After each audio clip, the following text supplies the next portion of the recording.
l'OM s'est-il réellement renforcé cet hiver? C'est la question à laquelle on va essayer de répondre dans cette vidéo avec le plus d'objectivité possible. Bonjour à vous, supporters olympiens et supportrices marseillaises. J'espère que vous allez bien. On se retrouve aujourd'hui pour une nouvelle vidéo où vous l'avez compris, c'est l'heure de rendre des comptes. Pablo Longoria et Franck McCourt. On va faire le bilan de ce mercato hivernal. L'Olympique de Marseille s'est-il réellement renforcé? L'Olympique de Marseille a-t-il mené un mercato ambitieux pour réaliser une deuxième grosse partie de saison? Je vais essayer d'y répondre. On va également se faire, les gars, l'avant-match. FC Lyon, Olympique de Marseille, une rencontre qui s'annonce explosif à tout point de vue. Avant qu'on attaque, les gars, et là je m'adresse à vous tous, hein, voilà, pensez à mettre le pouce bleu, voilà, ça coûte rien, les gars, pensez à vous abonner, et surtout, dites-moi ce que vous pensez de tous les sujets que je vais évoquer dans cette vidéo en commentaire. Voilà, les gars, chacun il a une part à jouer dans ma chaîne YouTube. Moi j'essaye de faire le taf en vous proposant du contenu. À vous de jouer et de me dire ce que vous pensez de tout ça. Voilà. Alors, on va pas perdre de temps. On va commencer par le bilan. Le bilan de ce mercato. L'Olympique de Marseille s'est-il renforcé? À cette question, je suis plutôt mitigé. Voilà. Je suis plutôt mitigé parce que je m'attendais quand même à un tout autre mercato. Je m'attendais quand même à ce qu'on aille recruter, à ce qu'on essaye un peu de recruter du lourd. Et quand tu fais le bilan, on ne peut pas dire que ce soit le cas. Faire le bilan de ce mercato hivernal, c'est aussi évoquer le dossier Jonathan Klaus. Jonathan Klaus, qui on le rappelle depuis son arrivée chez nous, les gars, il est quand même indispensable. 19 passes décisives depuis son arrivée. Depuis quand on n'avait pas un latéral aussi décisif? Vous rappelez qui on avait avant? Hiroki Sakai, Bounassar. Si on part loin, c'est compliqué. Ubokan.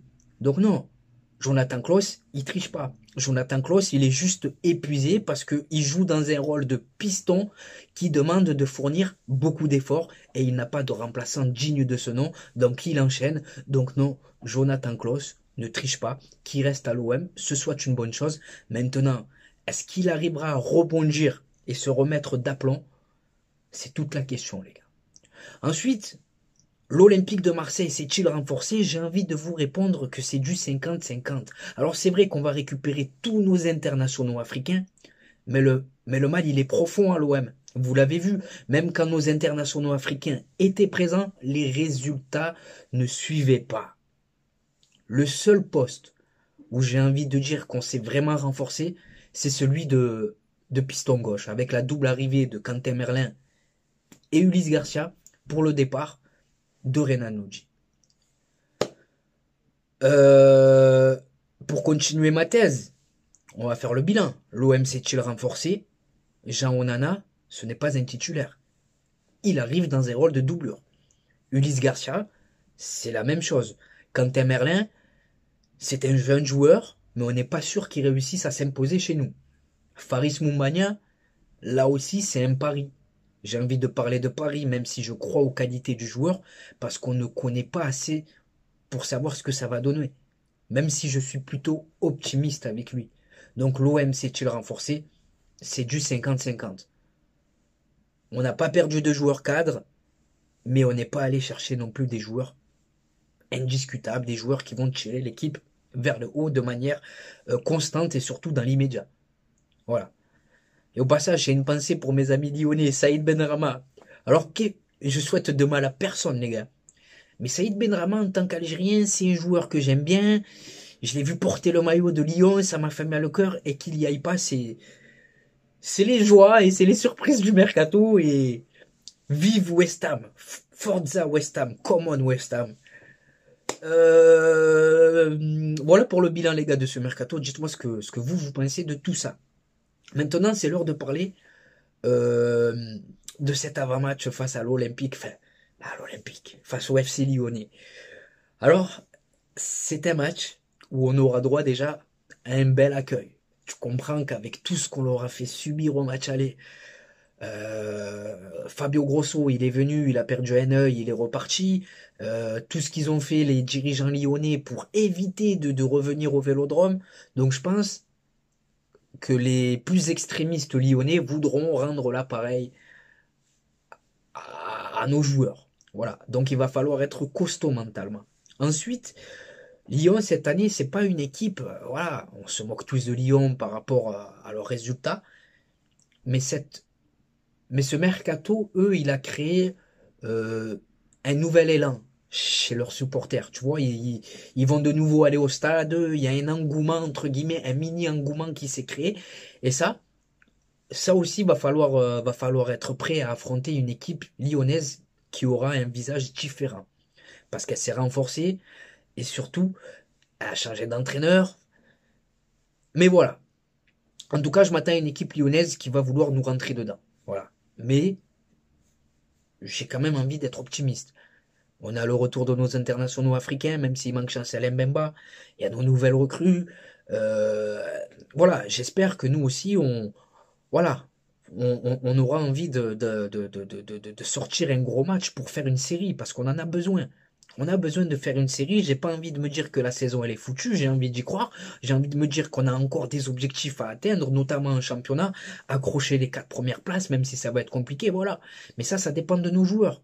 Même si vous êtes abandonné par une direction qui n'assume pas ses responsabilités, c'est vous qui êtes sur le terrain. Faites le taf, les gars. Battez-vous pour notre club. Mouillez le maillot. Donc dimanche, de ce côté-là, j'attends un état d'esprit irréprochable. Voilà. Ma composition pour affronter cette équipe lyonnaise. Alors, on n'a pas encore les absents. Je sais que Kondogbia n'est pas là. Alors, on va essayer de faire avec. Alors, dans les cages, Paolo Lopez, une défense à 3 composée de Leonardo Balerdi, Samuel Gigot et Meïté. Meïté qui montre des choses intéressantes hein, depuis le retour de la compétition en janvier. Au niveau des pistons, ben écoutez, la première de Quentin Merlin à gauche. Et à droite, j'ai un doute, hein, Jonathan Klaus, je pense qu'il jouera pas. Je pense que voilà, psychologiquement, je mettrai Murillo, même si Klaus, voilà, c'est un joueur que je considère comme entre guillemets intouchable. Dans l'entrejeu, ben écoutez, c'est compliqué. Verretou, voilà, il est vraiment monté en puissance ces dernières semaines. Et pour l'accompagner, Verretou, qui on va mettre, les gars, pour accompagner Verretou? Ben, je pense qu'on aura droit à Jean Onana. Voilà. Parce que Pape Gueye ne jouera pas et parce que Rongier n'est pas là. Et Unai, je le vois pas jouer. Enfin, je le vois pas Gattuso l'aligner plutôt. Donc, en numéro 10, je pense qu'on aura droit à peut-être Emin Harit ou Joaquin Correa. Voilà, ça se joue entre les deux.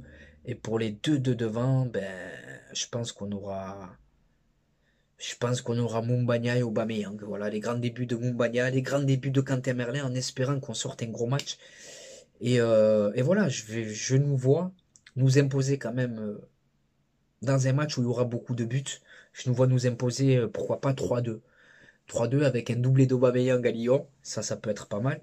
Et Faris Mumbagna pour son premier but chez nous, les gars. Voilà, mais en tout cas, va falloir être costaud. Dites-moi en commentaire, les gars, votre 11 de départ et votre pronostic. Ensuite, les gars, nous vient l'épisode Super League. Voilà, Super League. Alors, Johan Laporta, le président du Barça, il a sorti une interview assez remarquée, entre guillemets. Il a évoqué la Super League et en gros, dedans, il nous dit que l'OM veut y être. Et autant au début, j'étais pas fan de cette Super League, mais autant au fil du temps, je me suis dit, ouais, pourquoi pas en fait? Pourquoi pas? Parce que l'UEFA, c'est de la magouille, en veux-tu, en voilà. Ils ont rendu les riches encore plus riches et les clubs, il n'y a plus de classe sociale au niveau des clubs, hein? Un peu comme ce qui se passe actuellement partout dans le monde. Voilà. Et ce qui fait que voilà, il n'y a plus tellement d'émotions en Champions League, donc pourquoi pas une Super League? Ça permettrait à l'OM déjà de passer dans une toute autre dimension financièrement parlant. Et sportivement, tu vas jouer contre les meilleures équipes du monde. Donc ça va permettre de faire grandir le club. Après, est-ce que ça veut dire que le club il est vendu parce qu'on sait que c'est soutenu, je crois, par les Saoudiens? Je ne sais pas, les gars. Voilà, moi je vis dans le moment présent et malheureusement pour nous, à l'heure actuelle, c'est McCourt le propriétaire. Mais en tout cas, voilà, je veux que l'OM la joue. Et pour conclure, Paul Lopez. Voilà, Paul Lopez et Régis Muguet. Alors apparemment, François-Régis Muguet, avant de quitter l'OM, pas longtemps avant son départ, il est arrivé en retard à l'entraînement et il a écopé d'une amende de 2000 euros. Et Pau Lopez, il a décidé de la payer. Et ça, je trouve que ça démontre toute la qualité humaine de Pau Lopez, parce que François-Régis Muguet, il fait partie des plus petits salaires de l'équipe, voilà, des plus bas. Donc l'aider, c'est une bonne chose. Donc voilà, Pau Lopez, autant on peut critiquer le joueur, mais l'homme, rien à dire depuis son arrivée, il se fait pas remarquer en boîte de nuit comme les Lirola et compagnie, hygiène de vie irréprochable, mais sur le terrain, voilà, c'est plus compliqué pour lui. Donc voilà les amis, j'ai évoqué, je crois j'ai évoqué tous les sujets, le mercato, l'avant-match face à Lyon. Maintenant c'est à vous de jouer les gars. Voilà, c'est à vous de me dire ce que vous pensez de tout ça en commentaire. Et voilà, dans quelques secondes, je vais vous mettre un vlog. Olympique de Marseille, Bayer Leverkusen. Je vais vous donner mes réseaux sociaux. Et voilà les gars. Je vous remercie d'avoir visionné la vidéo jusqu'à la fin. Je vous souhaite de passer une bonne journée ou une bonne soirée selon le moment où vous visionnez cette vidéo. Et n'oubliez pas, notre virus à nous, c'est le web. Ciao l'ami. C'est à l'instant réseaux sociaux, je vais vous donner mes réseaux sociaux, voilà, comme je viens de le dire. Donc ça me permet d'être beaucoup plus proche de vous les gars, ça me permet de savoir ce que vous pensez sur YouTube, c'est moi qui parle. Tandis que sur Snapchat, ça me permet de savoir ce que vous pensez. Sur Snapchat, je filme ma vie, les infos de l'OM, les bons plans maillot les gars, le bon plan maillot, 26 € le maillot de l'Olympique de Marseille. 10% de réduction avec mon code promo TPAMS. Il n'y a pas que l'OM, il y a tous les clubs, toutes les sélections nationales, il y a les ensembles de survêtements, les maillots d'avant-match, les polos. Bref, ajoute-moi sur Snapchat Khalil-du6 TPAMS 13 et je te dirai tout ce que tu dois savoir. Ensuite, on a Instagram. Instagram, on est sur un contenu différent. C'est moi et ma grosse tête au Vélodrome, devant le Vélodrome, avec des joueurs que j'ai pu approcher en photo, en vacances notamment, donc TPAMS 13. On a Twitter, ou sur Twitter, je réagis à chaud sur l'actualité olympienne et sur l'actualité footballistique, donc c'est TPAMS 13. Et enfin, pour conclure, on a TikTok où c'est touche pas à mon stade, tout attaché. Donc voilà les amis, c'est pour vous, c'est cadeau. Maintenant c'est à vous de jouer, c'est à vous de contribuer au référencement de cette vidéo en la likant, en vous abonnant et surtout en me disant ce que vous pensez de tout ça en commentaire. C'était Khalil de Touche pas à mon stade. Je vous souhaite de passer une bonne journée ou une bonne soirée selon le moment où vous visionnez cette vidéo. Et n'oubliez pas les amis, notre virus à nous, c'est le web. Ciao les amis. Bon match à la famille. Et bonjour à vous supporters marseillais, supportrices marseillaises, j'espère que vous allez bien. On se retrouve aujourd'hui pour une nouvelle vidéo et pas n'importe quelle vidéo. 24 heures dans la peau d'un supporter marseillais et comme vous pouvez le voir, aujourd'hui le cadre il est tout simplement magnifique. Bien accompagné en attendant le match explosif qui nous attend de ce soir, Olympique de Marseille, Bayer Leverkusen. Donc au programme les amis, là on se rafraîchit, on s'hydrate bien entendu.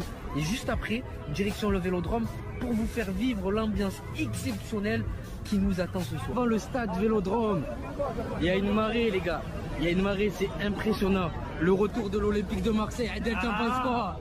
Allez l'OM les gars, tout simplement. Les gens olympiennes les amis, monsieur Charles de Bonneau. Et regardez les amis comme il est accueillant, fait la photo avec tout le monde. Hein. Normal. Un mot pour le mercato. Le mercato pour l'instant est extraordinaire. On peut faire confiance aux dirigeants. Oui. Ce qu'il y a de certain, c'est qu'il y a d'autres joueurs qui vont arriver. Oh, merci, merci. Et encore merci pour tout ce que tu as pu faire pour l'Olympique de Marseille. C'est normal. Exceptionnel les gars. La légende de Charles de Bonneau avec une grosse info mercato. Et là, il n'y a rien frère. Info mercato carrément. Il a annoncé deux grosses arrivées encore les gars, vous l'avez entendu. Les amis, c'est là que tout se passe. C'est là que tout se passe les amis. Le Vélodrome. De retour à la maison les gars. Exceptionnel. Exceptionnel. La ferveur du rêve marseillais. Allez, on attaque.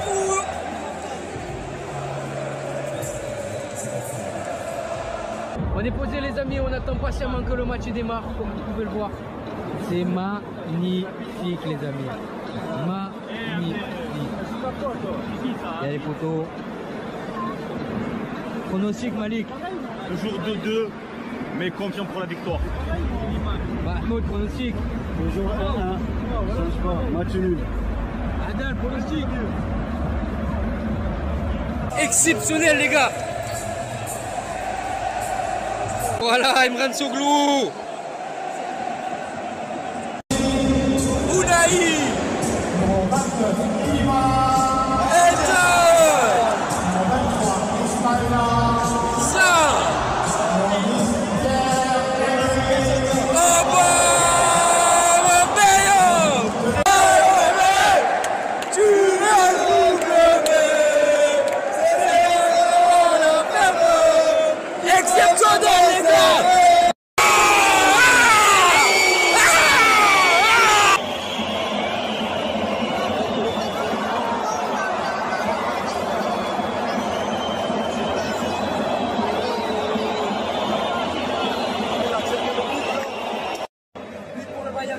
Les amis, apparemment, il se fait une fois de Paul Lopez à voir.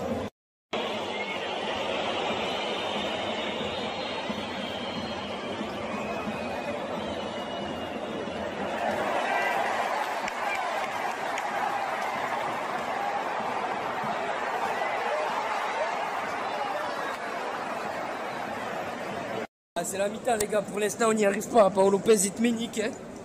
Paul Lopez est ménique, défensivement c'est fragile. Offensivement, bon, il y a 2-3 choses intéressantes.